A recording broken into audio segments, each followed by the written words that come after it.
Okay, to make tapping the power much safer, I'm gonna go ahead and turn off the AC breaker. Sometimes it's good to turn off both. One way to make sure power's off to the AC is obviously to check up there, but also make sure your range deal is still on. But it's a good idea to turn off both, you know, and you're for sure there's only 2 breakers for the 30 amp. That one's blinking and needs to be reset anyway, so no problem to turn it off. All right, back up on the roof. Last time, remember I ran out of refrigerant, so my tank's almost empty, which is perfect because this is a compressor burnout and I won't want to reuse the refrigerant from the compressor burnout. So I'll send this back in to recycle. So this is kind of perfect time for this. So recover all the refrigerant that we charged with last time, and that'll be that. Tapping power. I turned the breaker off inside. It makes this way safer. This is still not safe. Very dangerous. Very dangerous. Yeah. Deadly. Now I can just go to the hot side. So the power's turned off. So. And the ground. There we go. And this way it'll still allow us to plug in the disconnect if we need to. Alright. Now it's lugging everything up on the roof through the hatch. And the job is so much better when you have help. My friend's gonna help pass up everything to me. So with 2 people, much easier. I've done it many times by myself. No bueno. Recovery machine.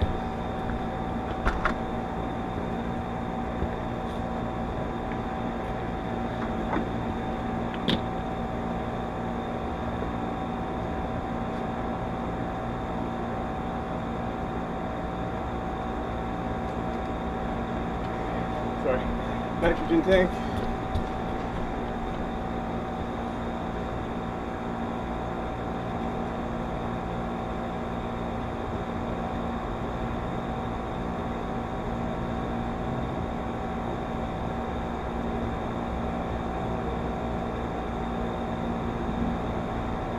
I'll have to have my friend turn the breakers back on.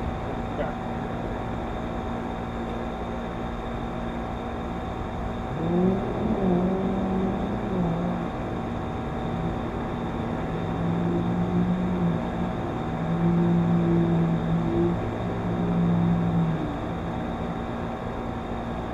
Oh boy, that's the compressor.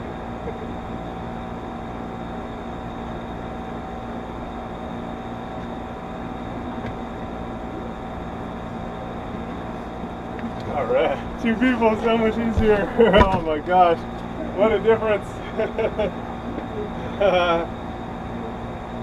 Yeah, the compressor. Nice and smooth. Watch out for the staples, they will get you. Feel that. There's a new compressor profile, exactly the same. Always good to use a new capacitor. Mine's got a new capacitor, so this one takes a 45, so watch to make sure that your required capacitor size is the same.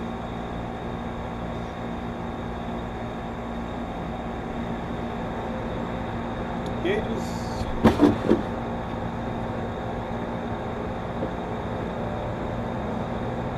Alright.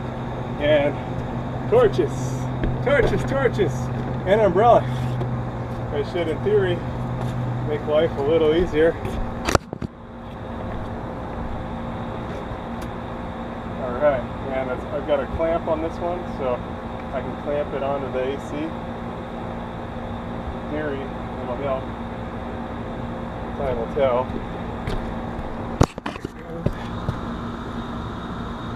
I just asked my friend to reset the breaker.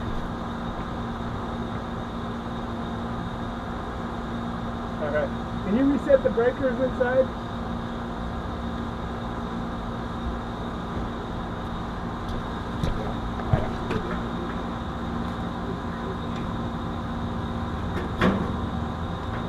here's my clamp. There we go. That'll allow us some positionability. In theory.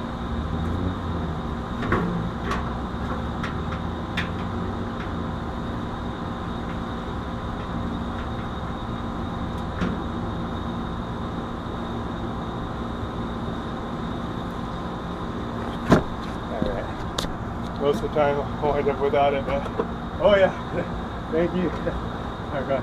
Can you reset the breakers inside? Both the 30 amp and AC amp, let's go. Oh, yeah. It's off, they should Turn on. Yeah, because I tapped the power. Thank you.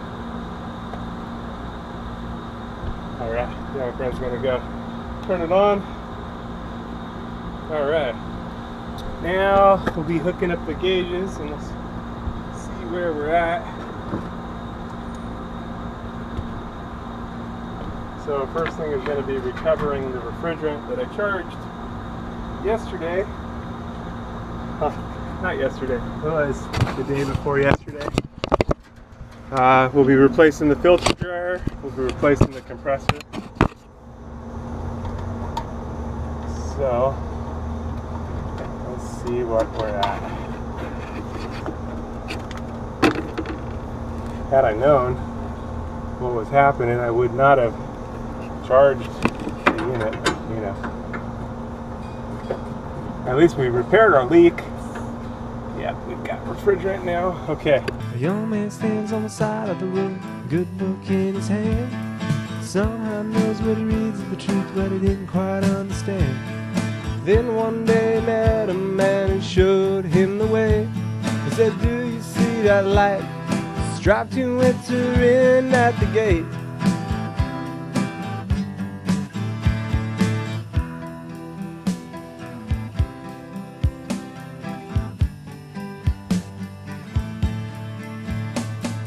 Christian staggers down a narrow road, there's a burden on his back.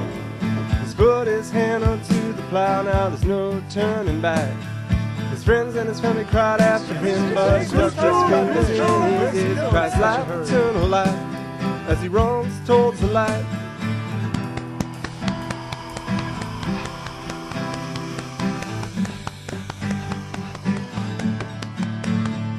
Well, it ain't no easy road this pilgrim's passing through, and I know there will be dangers and that people will persecute.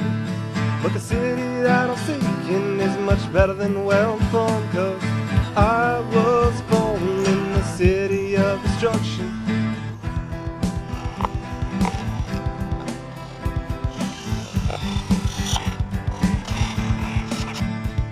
Well, Christian made about a mile or two before two men they overtook him. One of their names was Obstinate, the other was Pliable.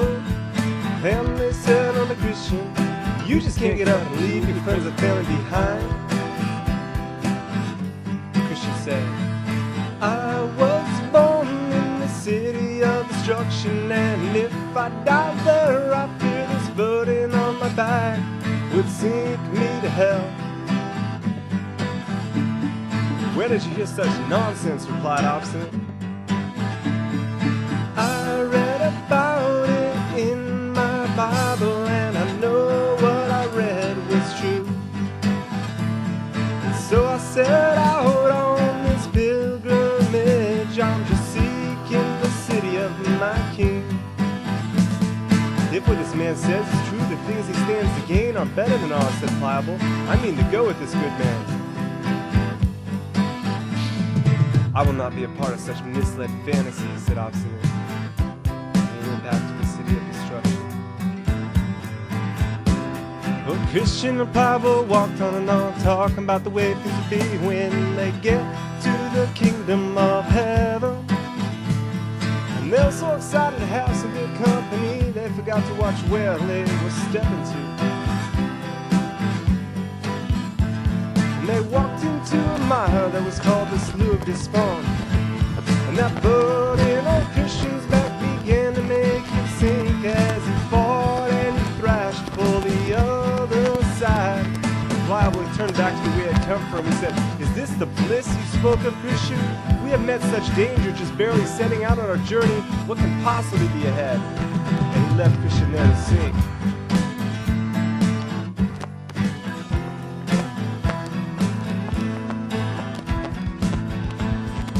Help me, my Lord, to get to the other side.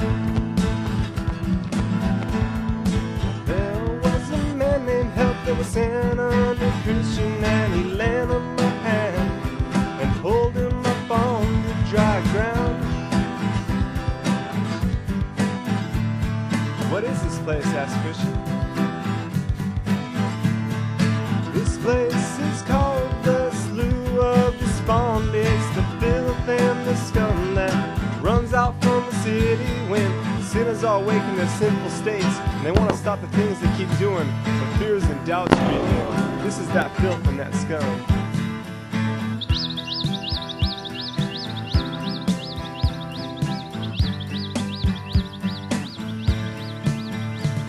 But are there no steps on which a man might walk through the mile?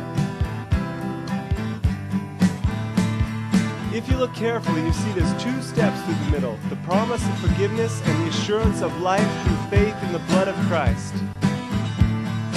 Oh yeah, there is a way out through Jesus, my Lord. He's the door, He is the way out, the truth and the life, yeah. Christian continues on his journey, and he walked and he walked some more. And up ahead in the distance he saw a man crossing the field over towards the path where he was going. And this man was dressed in really nice clothes. He said, "Hey there, pilgrim, where are you going? Why do you look so weighed down?" He said, "I was born in the city of destruction, and I'm going to the city of my King to get rid of this burden that is on my back." You don't have to go all the way to the city. I know a man that lives just up over that hill there named Legality. He has a son named Civility, and they live in a town called Morality. They can get that burden off your back for you. By the way, how did you get that burden on your back?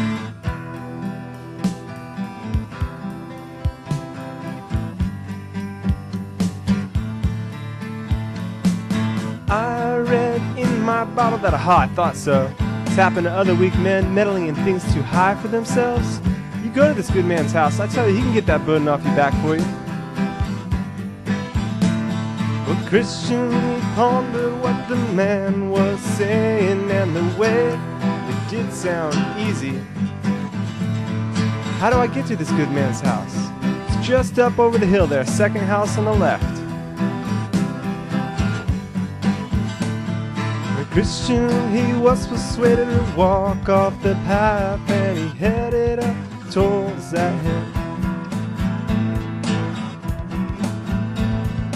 And as he got there, he saw that it was actually a mountain, and that it was burning, and it was on fire, and it looked like it was going to fall on him. And he began to get scared, realizing he had done foolishly walking off the path.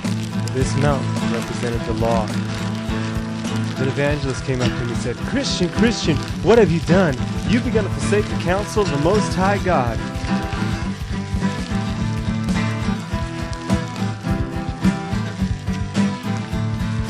Woe is me. What have I done? I repent. The word says,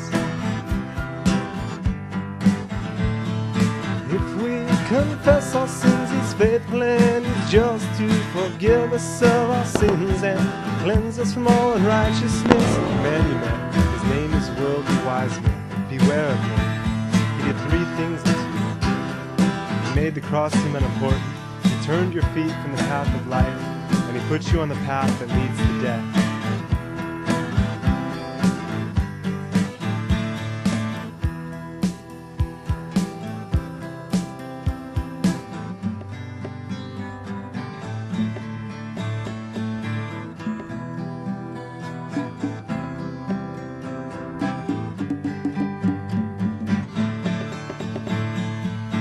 Christian continues on his journey. Now he's quickening to a faster pace. Not gonna turn aside for any reason, no, not to the left hand, nor to the right.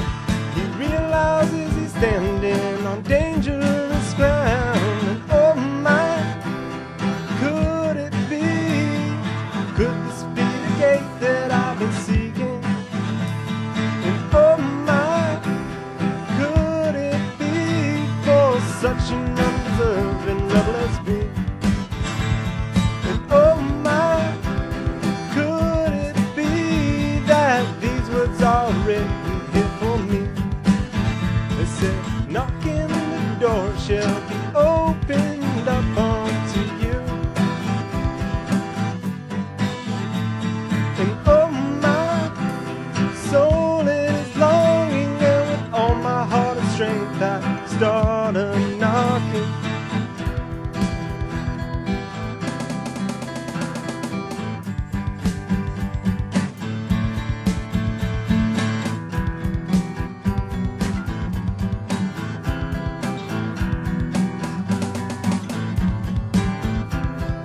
Who is there and where are you from? Replied one named Goodwill. I am just a poor burdened sinner. I am from the city of destruction, but I'm going to Mount Zion that I may be delivered from the wrath to come. And I've heard this is the gate by which I must enter. Please tell me, mister, will you let me in? With all my heart, says Goodwill, as he swiftly opened up the gate.